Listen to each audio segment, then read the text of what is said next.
Okay, I double checked before I started filming this, I guess, to see what felt more natural, looking at the screen or looking directly at the camera. And looking at the screen feels more natural. Okay.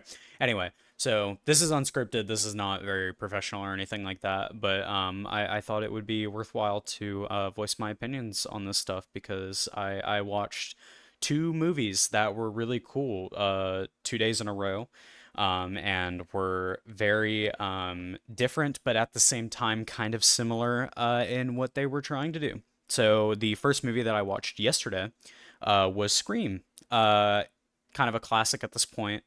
Wes Craven, made in 99, 2000, 2001. I'm not really sure. I don't remember. And maybe even 97. I don't know. But, a lot of people have seen it by now. Really classic horror film, with a lot to say, and also with a lot of retreading, and retreading that I actually like a lot.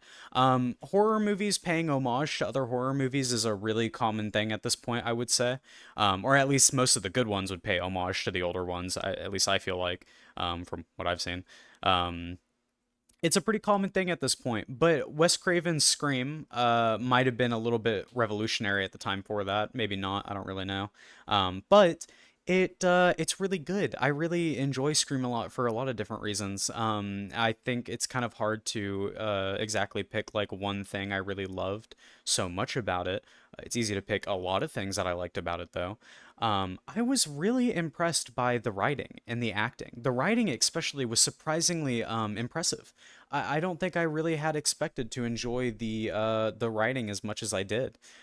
There were no issues with it. I have no fault with it whatsoever. It's consistently funny. It's witty. It's surprising when it's surprising when it needs to be. It's emotional when it needs to be. It's everything you could really hope for. The last like 20 minutes or so of the movie, just watching I'm not gonna spoil it, even though I'm pretty sure a lot of people have seen it by now. Watching watching the killers talk. I guess that's kind of a spoiler though. There's more than one killer. But anyway, watching the killers talk is really fantastic, and it works so well.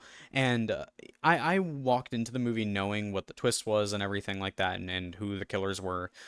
So that wasn't very surprising to me, but even with that being the case, the writing was really surprising, and there were even points where I kind of doubted what I had already known about the movie in terms of who the killers were and stuff like that. It was really fantastic. I was really taken aback by how great the writing was and how surprising it often was. Um, the characters, especially, were just such good devices for conveying everything that was written out in the script. Everyone's performances are really spot on, and everyone fulfills like their character archetype really well. I think probably my favorite character in the movie is Randy, and Randy is this kind of really funny, like horror guy who is just like talking about all these different horror tropes, and he's like, you don't want to do this, you don't want to do that, or else you're gonna fucking die in a horror movie or whatever, some bullshit. And his character is really fucking funny, and I think uh is a really good example of what I mean by it uses these characters in such a genius way to work as such good devices for conveying the things that they want to convey in the movie. Um, and Randy obviously works as this kind of like homage sort of like character to horror in general because he's just pointing out all these different things about it. And overall, the whole movie, though, is kind of an homage to horror. The last segment of the movie utilizing stings from Halloween is really funny to me, but at the same time, like a really fantastic decision. Just because, I mean, it's so good. Halloween did it great. Let's retread old ground and do it great again, I guess. Um, I was really impressed by it. The camera work was really good. The editing was fantastic. I really liked the way that movie was edited a lot. The pacing was really great. I never felt like there was a dull moment pretty much during the entire thing. I never felt as if I was bored or anything. And I think it was really carried by the fact that every single scene is filled with charismatic performances. It's filled with witty writing. It's well shot. The music is fantastic. I was really shocked by that. Not to say that I had like low expectations for the music or anything like that, but the music actually stuck out like a lot to me, which was really cool, and I really wasn't expecting that. Um, and I think ultimately, even though the movie was such an homage to horror, to the extent where it's like really obvious, it works so well. And I think especially just coming from the person that it's coming from, Wes Craven, someone who made one of the most iconic horror franchises of all time, that being Nightmare on Elm Street. It's just such an authentic look into someone who really appreciates horror as a genre. Um, Even with it kind of also being one of the easiest genres to make shitty movies in, uh, I was really impressed by how much Craven obviously just really loves horror, or well, did love horror. Um, and on top of that, even though he was doing a movie that was such an homage to horror, it itself is a fantastic horror film. It's clearly a satire on horror in a lot of ways. I feel like that's most obvious, probably, really all over the movie, from the way that the killers talk about horror films or films in general to the way that everybody else is talking about horror or films in general. The movie has a funny emphasis on like people talking about movies, and I mean obviously it's kind of a meta thing, I guess, and it's cool. I really enjoyed it a lot, and I would definitely give it a 5 out of 5. I can't really levy any good criticism against it. And even if I could, I don't think that would stop it from being a 5 out of 5 for me. I genuinely no complaints with it whatsoever.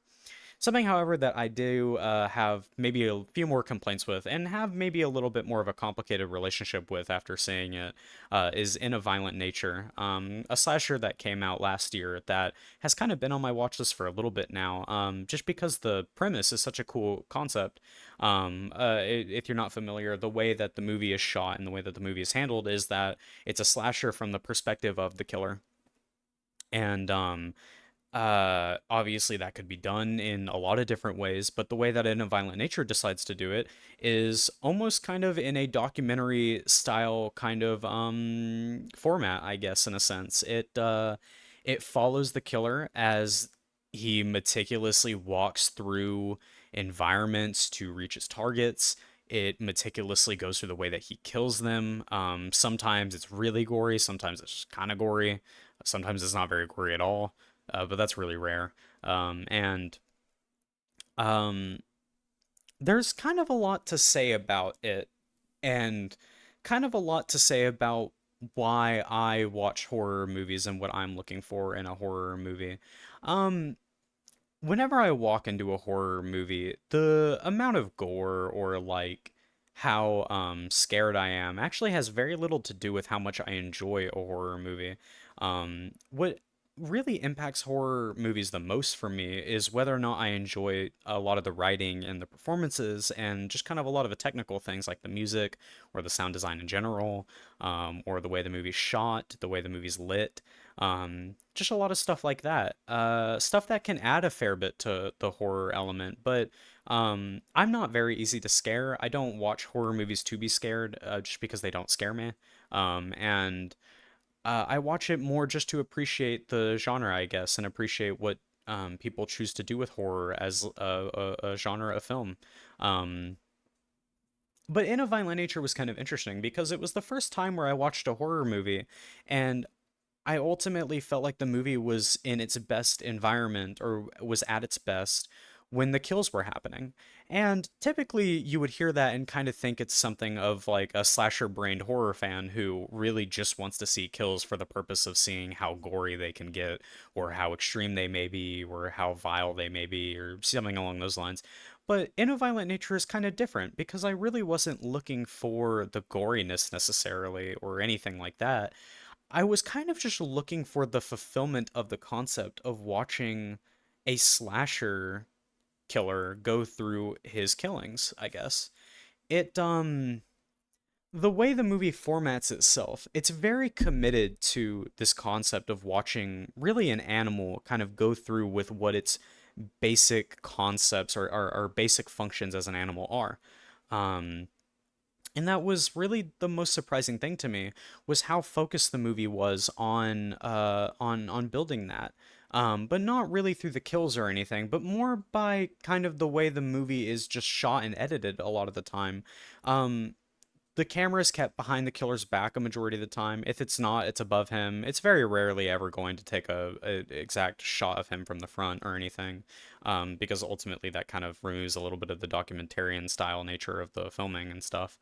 Um, but I don't really feel like I don't really feel like that makes it feel like you're watching an animal go through with its business or anything like that. Of course, an animal or humans in general, um, a lot of our time isn't spent doing what our basic functions are, I guess, such as like eating and sleeping and pissing and shitting or anything like that.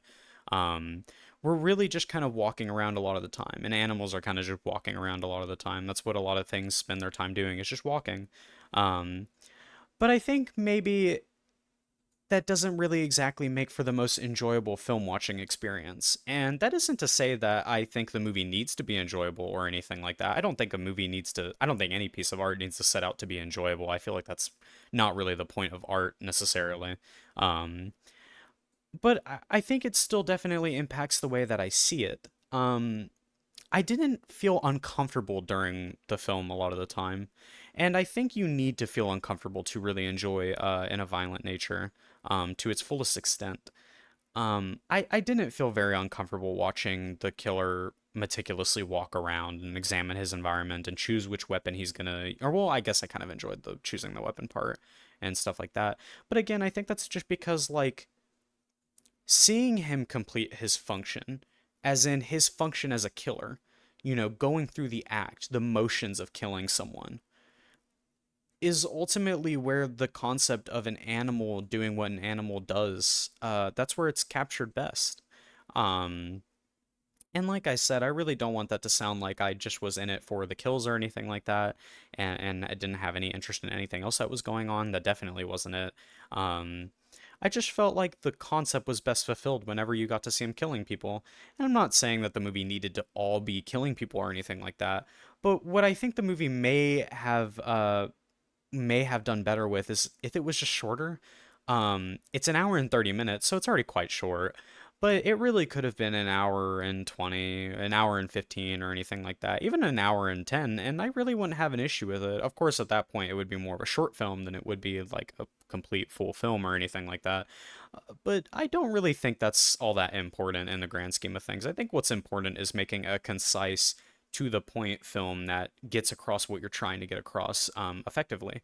And I I guess the thing is even with its runtime being a little long for the concept, it does still get its point across. I think maybe ultimately the thing is I wasn't super sold on any one emotion while I was watching it. I didn't feel very uncomfortable while watching it a lot of the time. I felt uncomfortable in the last 20 or so minutes. I'm not going to spoil why, but I felt uncomfortable in the last 20 or so minutes. Um, and I was really enjoying the movie whenever it felt like such a concise breakdown of like slasher and horror in general. Um, I think that maybe my favorite aspect of the movie is just like what the movie stands for more so than what it actually is. Um, as in, like, I appreciate the fact that you could show this to someone who unironically enjoys Terrifier and take in the fact that they hate every second of it because it's boring or something along those lines. Like, I like that and I really appreciate it for that. But at the same time, I was kind of bored during points of it. And I don't know. It definitely makes me double back on why I enjoy horror movies in terms of like the violence and grotesqueness.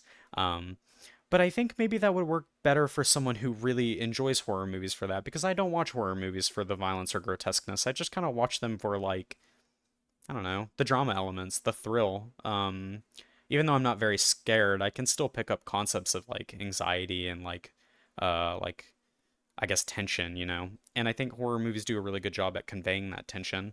Um, and I think there were points where In a Violent Nature did that as well, but I don't really think I was very tense during the film, and there's not a lot of talking in it either, so there's not really that much for me to grasp there.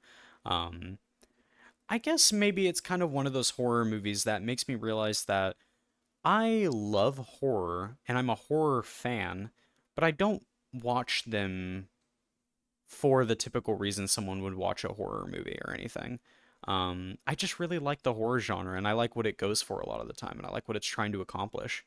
Um, and yeah, I don't know. The movie leaves me a little conflicted, but it's still a really good movie. I would give it like a 3 out of 5 and really say that I like what it accomplishes. I like what it's trying to accomplish, and a lot of the time it accomplishes it pretty well. If not just the whole thing, it accomplishes it really well. I just don't think I was really all that interested in what it was trying to do. Um, yeah. I think that kind of sums up my feelings on it a fair bit. It accomplishes what it sets out to do, but I was not really all that interested in what it was trying to do. That definitely doesn't really hurt my opinion on the quality of the film, though. The movie was really fantastic in terms of the way that it was shot. Um, the writing was kind of here or there whenever there was any dialogue or anything like that. It was kind of whatever. I it definitely fulfilled on the concept of like slasher dialogue and slasher writing. But sometimes that kind of made for a little bit of a frustrating experience as well, I think. But then again, because it's such a satirical breakdown of satire, I think it's trying to be that. Um, yeah, I don't know. In a Violent Nature, definitely worth watching if you enjoy horror movies and want something a little bit more thoughtful for horror. It's definitely not pretentious. I think there are a lot of people who would watch it and probably think it's pretty pretentious, but I don't really think it's very pretentious. I think it still has a lot of like meat to its bones and actually makes a concise point. Even if I don't really enjoy the way it's making that point. Um, yeah, it's good. Check out those two horror movies. They're pretty worthwhile, I would say. So yeah,